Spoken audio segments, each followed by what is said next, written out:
خبرنگار عربی فیصل عبدالکریم با نشر یک ویدیو در توییتر خبر داد که یک هیئت رسمی از عربستان سعودی از مهمان‌نوازی یک جوان تاجیک کوهستان با نام اسدالله آنچنان به وجد آمدند برای او و همسرش راحت‌ها باج عمره تحفه کردند. این هیئت با شمول سفیر عربستان سعودی در تاجیکستان و رهبر یکی از صندوق‌های کمک‌های خیریه به نام ملک سلمان برای تقسیم کمک‌ها به مناطق ضرردیده روان شدند.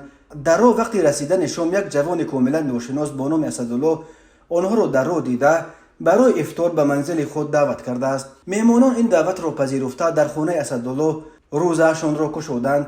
در نوار دیده می شود که اسدالله برای مهمانان در باغ اولیش قالین و کرپچه پرتافته دسترخوان افطار گسترده است. مهمان نوازی این جوان آنچنان به مهمانان از سعودی خوش آمد که سفیر عربستان سعودی گفت آماده است برای رفتن او باج عمره مساعدت کند. اسدالله این تحفه را پذیرفت و گفت دلش میخواست که همراه همسرش به حج برود.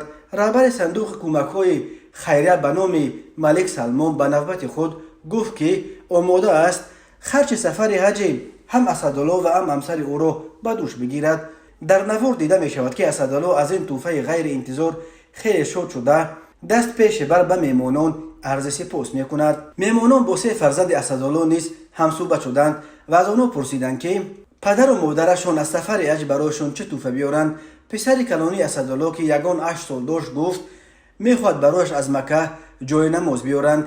این پاسخ او مهمانان بلندپایه از سعودی را دیگر باره به وجد آورد و آنها برای این طفل کف گفتند. مهمان نوازی از ویژگی‌های خاص مردم تاجیکستان است که قریب همه آنهایی که از تاجیکستان دیدن میکنند از این صفت این مردم توصیف میکنند.